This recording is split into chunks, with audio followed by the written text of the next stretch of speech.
through those airports so that we can make those airports more active. And perhaps it is a good time to also tell you that the second new airport of Phuket has been agreed in the cabinet. It's going to be built in Phang Nga.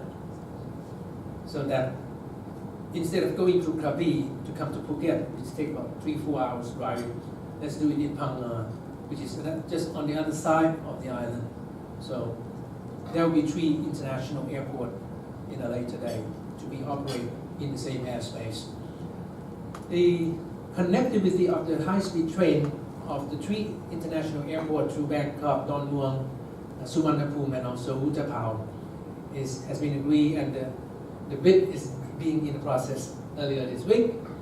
So in the next 5 years, we should be able to see the new operation of how we connect all of those international airports. There has been a lot of talk about what do we do with the immigration. Starting from this month, yes, in upcoming December, yes, this December, there will be online visa application available. Some of them has already been in place. So the line at the airport, the line at the embassy should be better handling. It's improving. I can go on and on, but I think our people here in the great gathering here also do have some questions that I would like to entertain. If there's any question that you would like to ask, I will be very happy to take.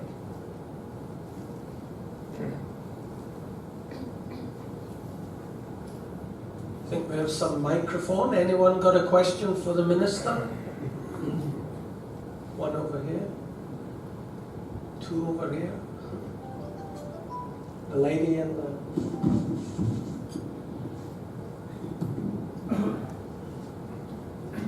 Hello, His Excellency and Chamber of Commerce. Thank you for this very interesting topic. I'm owner of Aga Resort and Spa in Khanom, Nakhon Si Thammarat. Thank you for mentioning. I do not have a question, but I would like to point out some or bring up some points. Well, I don't think that there's crisis in tourism sector in Thailand because my resort is in booming area. We are really having more arrivals and it will be next new destination in Thailand. But there are a few things that I would like to point out. And one is the environmental and sustainable laws. Government has lately set several laws, but unfortunately they are not implemented on municipality sector. So my worry is that how will the government see that municipalities will start to follow the laws that have been set. And then secondly, about the education. I'm from Finland, so education is quite a big passion of mine, but it's very difficult to find professional hospitality people, especially in provinces. It's not that big problem in Bangkok or in mass tourism destinations, but in provinces, level of hospitality staff is, education is not on a demanded level yet. These are my points. Thank you. Thank you. This is the first year ever that the budget bill, not the annual budget bill, is the law that put a rule on any budget bill to allow the local administration for the first time, the municipality government, to be able to apply for the budgeting from the central government. In the older day, in the last 50, 60, 70 years, they relied on their own budget themselves, depend on their local tax. Therefore, they are less responsible or have any direct connectivity to the central government policy, because we give them policy, but we don't give them money.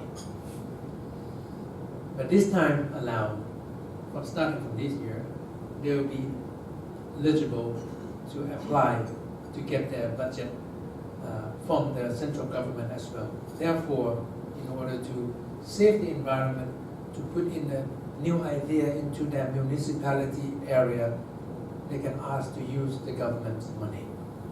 And we hope that that will also help addressing the second issue that you just mentioned, is about education for the hospitality. Some of them, of the local administrators, start to see the shortage and the preparedness to build their own local people to be able to be in the supply chain of tourism industry, but they don't have the money to do that, because all they have done is to provide mandatory education.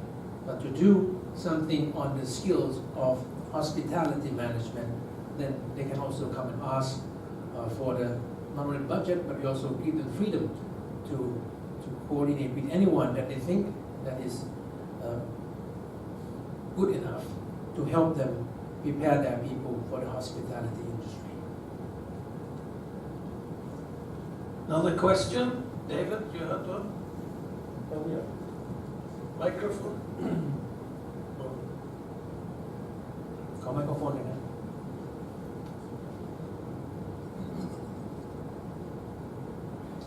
Your Excellency, today I'm representing the Slate Hotel in Phuket. I've been here for nearly 30 years. There are many occasions where I see crisis mentioned in the hospitality industry. And in more recent years, when we look at the primary destinations, first-gen destinations, Bangkok, Phuket, Pattaya, and also Chiang Mai now, crisis can come from oversupply and reduced demand. Is there any way the ministry could put controls on the development of new hotels? Because when you look at the ADR of hotels in Bangkok over the past 10 years, yet you look at the operating costs, it just doesn't gel. Could we not have the confidence and the balls in Thailand to say, let the demand outstrip the supply, so that's going to push the price up? So I think there needs to be some more regulation so we don't have this free-for-all and constant flow of new hotels opening. Or am I on another planet? Thank you. I agree with this question. I've seen that Thailand, especially Bangkok, is the only capital in this part of the world that the price of the hotel room rate is so low and it cannot increase. Too bad that I have been asked to join this cabinet later than sooner. Otherwise, it would have been done that I will co-chair the law on hotels, because the laws on hotels are still running by the Ministry of Interior. So when people want to build a hotel, if they would need any paper, they don't come to me. They go to the Interior Ministry. And Interior Ministry, their pain point is not about who is running those industry well enough or not. It's about if you have a strong enough building. Therefore, for those people who want to do it legally, the administrator have no knowledge whatsoever about the demand and supply. But the worst part is that the cost of staying in the legal side of the job is much higher than being the illegal on the illicit kind of area. Therefore, the gray area for people who operate something looks like hotel but do not have any right papers and not even paying the right tax are overwhelming. And I see that as another crisis and would like to address those. But it cannot do the first count only until I get myself proven by the authority that, hey, Ministry of Tourism is heavily involved and they have a good way of doing things. And then they will invite me to sit in. I'm not even allowed by the law, not allowed. I was not even asked by the law to sit in the immigration board, nor the board of hotel. Therefore, as much as I do have my own interest, seeing those issues developing, but leaving us out is not helping. But thank you for those questions. Question on the right. Thank you, Mr. Minister. I'm Greg Wong from the U.S. Embassy. We really appreciate your courage and transparency to come here and take on these sensitive issues with us. Two questions for you. The first one is, I think there are so many companies, chambers, and embassies that would love to partner with you as you formulate the new policies. And I look at Minister Kopsak, for example, when they're evaluating new industrial policies, they have assembled panels of expatriate organizations and companies to provide feedback and input as they formulate the policies. I wonder if you have any such committees that we could join for the tourism industry. And my second one is, I think we all share your visions of spreading the tourism to the different provinces.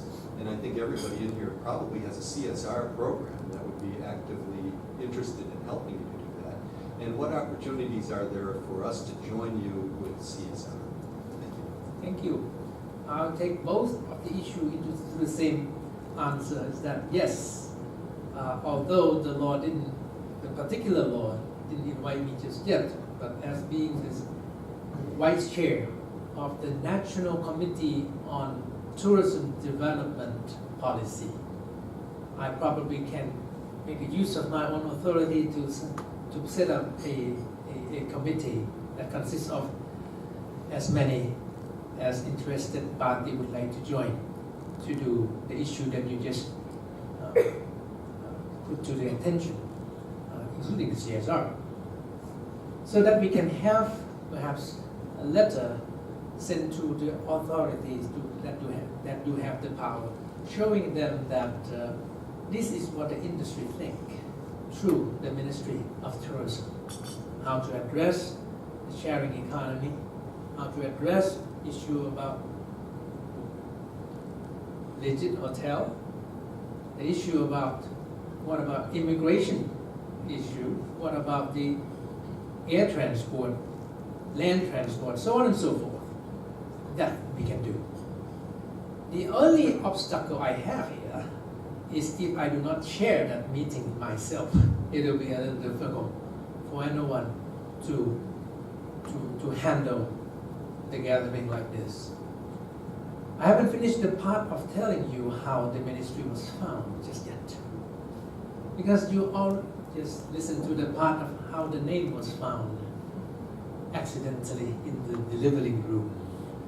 But the reality is that when it was forced to make the ministry in the first round at the upper house, they were talking about Ministry of Sports. Therefore, the administration 16 years ago came back to the government house and decided to bring the physical education department to be the laying background, the founding stone of this ministry. And therefore, over 89% of our manpower at the Ministry of Tourism and Sports are people who have been serving all of their life in the government, teaching people how to fight and how to box, how to play tennis, how to play ping pong. Not about tourism industry, nor understanding about connectivity through transportation or logistics. And that's why it is very few of my people at the ministry who are communicable in international language. So both the content and the form is still very limited. And that's why I think I might want to ask for volunteer from here to also who have the knowledge of both international language and the local language to help being running as the assistant to the secretary to that board or to that committee, so that we can continue with the idea. Anyone more questions? One at the back.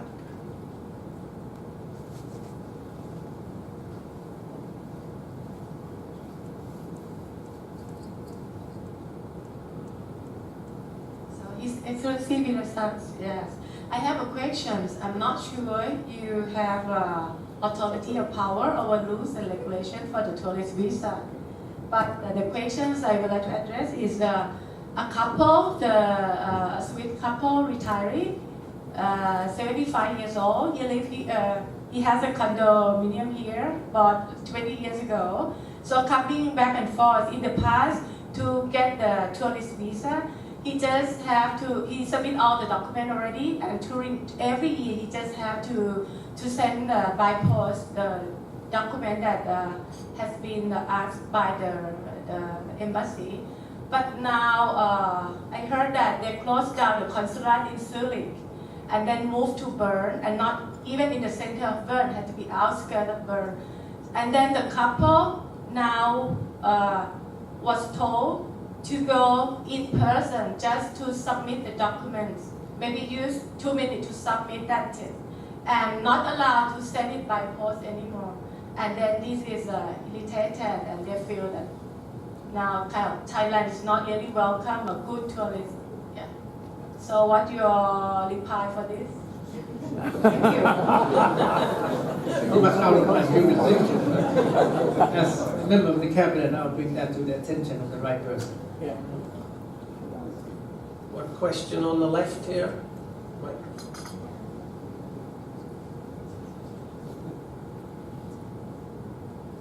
Thank you, Your Excellency. 2 questions. With the new technology we now have, is it possible to get rid of the entry and exit form that we fill out when we arrive or leave? There must be so many other ways that you can get the data. Question 1. Question 2, would you be running in the election next year? I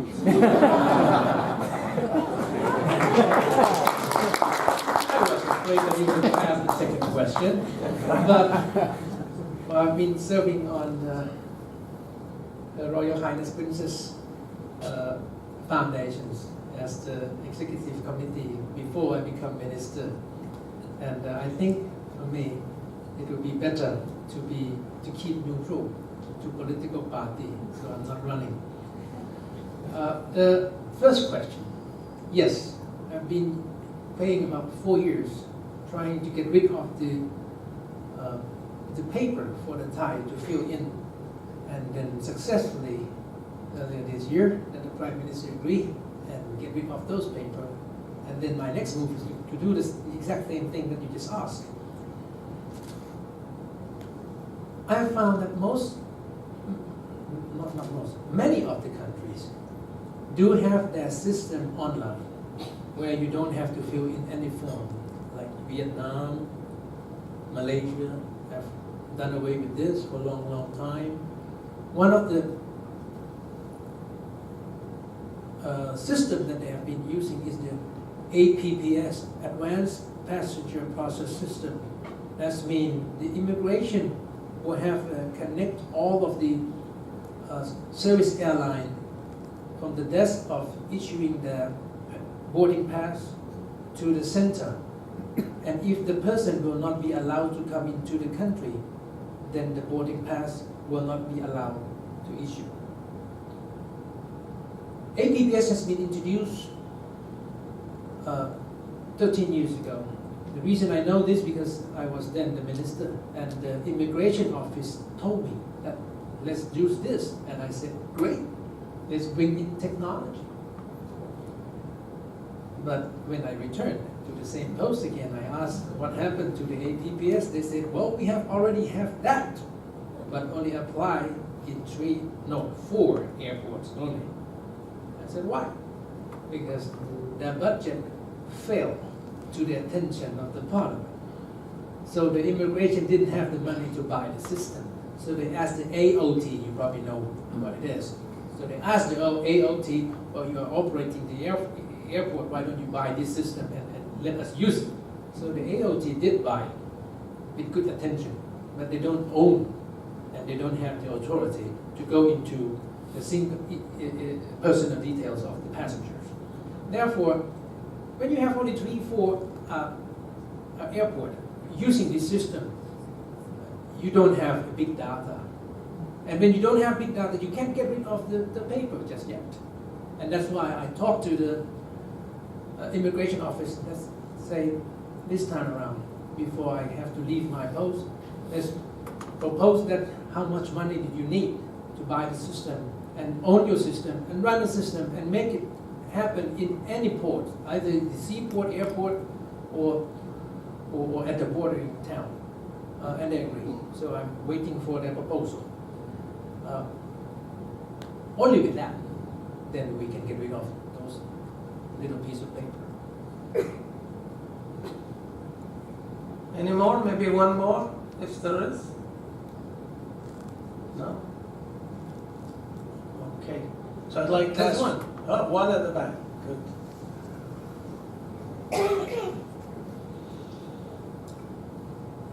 Thank you so much for giving time to all of us here to let us know what's happening, at least going forward. My name is Joy. I've lived in Thailand for 22 years, married to a Thai, and with the 2 children, 2 sons. Anyway, I have a small business also, and for me, having lived here for so many years, having gone through the transition from, like, at the time when I first moved here, you can still smoke cigarettes everywhere, and you can throw every trash everywhere in the streets. There were no bins in the streets. Now it's changed so much. But I think the sustainability of trash management is not there. And part of tourism is being able to educate not only the local people, but also the tourists coming to respect and to honor and to follow rules wherever they go.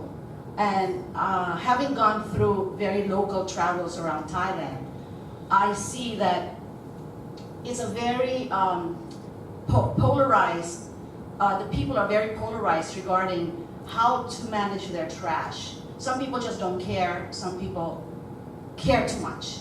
So I believe that there might be, but I'm not sure if there is such a thing as a trash management in our beaches, in our parks, in our homes, where we are not even required to separate our trash, our plastics. I do because from the very beginning, because that's what I believe in. So I think in order to sustain the tourist destinations of Thailand, I think maybe part of the Minister of Tourism and Sports could be in tandem with the Ministry of Education to dissipate the knowledge to respect our environment. That's all. Thank you for the question. Thailand is the number 6, now moved to number 5th in the world, who pollute most plastic into the ocean. We should do something about it, definitely. But as I just told you, the origin of this ministry was not about tourism, it was about sports.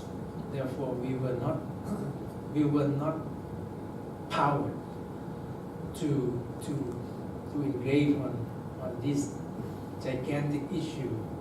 And the issue is still in the hand of Ministry of Interior. I'm not going to blame them because it's also overwhelming them as well. But at least when I sit in the cabinet, I got to witness for myself that the Prime Minister agreed that trash management is now one of the top priority for him.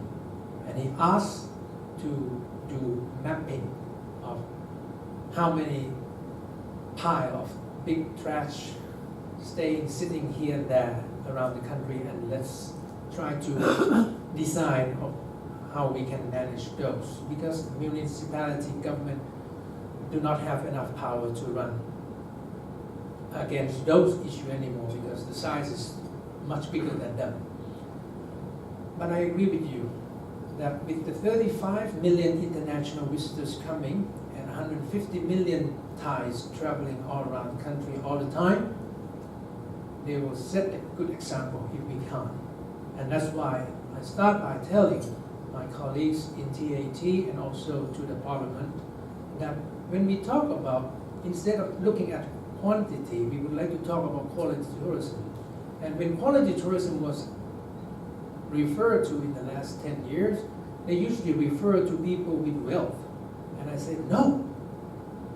Tourism, when we talk about quality, we talk about responsibility. Anyone, either whether they have deep or shallow pockets, if they have the responsibility when they stay, when they travel, then I take them as quality customer. And with the amount of them concluding here is that there will be another chance that we can change this culture of responsible handling themselves, helping others. So the CSR is also included. And that's why I show myself not only with the group who go out and pick up trash from the top of mountain or deep in the ocean, but also go down and clean the toilet myself, so that to bring out the message to most of my followers saying that if the minister is willing to go down and do this, why can't you? And that's how I conclude my speech today, ladies and gentlemen. It's my pleasure to be here, and also I'd like to thank all the international community who has been so supportive, especially during the time of the difficulty at the cave at Tam Lo in Chiang Rai. I did give a call to the British diver that night, and it only took him at a drop of a hat to say that how soon, I asked him when we are running against time, and how soon, if you would agree to come and help us. And the answer is yes. I said, how soon can you come? He said, how soon can you give me the free tickets? And I think that was a very short conversation that's going to be engraved into my heart for the rest of my life, and I think that that was the time when we become one. Thank you so much for your help.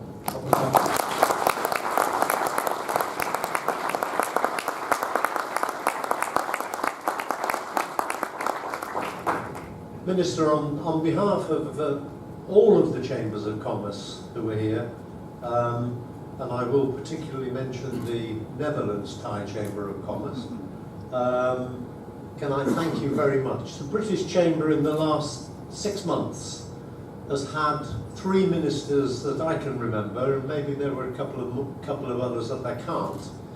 Up until today, we've had 2 excellent presentations from the Minister of Education and from the Prime Minister's office. Today we've had the 3rd. And I must thank you on behalf of everybody here for an excellent presentation and for concise answers to the questions. Some of you will be well aware that when people ask questions, they often get an answer that is longer than the speech they heard at the beginning. We didn't have that today, so thank you very much for that. Can I also thank Oman Air, because they've convinced me that the next time I go to London, I'm going to try them. They've been telling me about their wonderful new planes and so on, but apparently they go to many, many different destinations.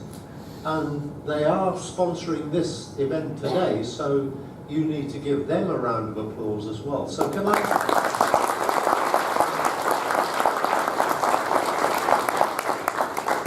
on your behalf, thank you, Minister, and if you'd stay there for a minute, I've got a, well, in fact, if you could come down, I've got a bad knee, it would be a lot easier for me. And thank you very much, all of you, for coming. Thank you. Yes, we apparently, oh, that's going to fall over. I'm sorry to pop. Thank you very much.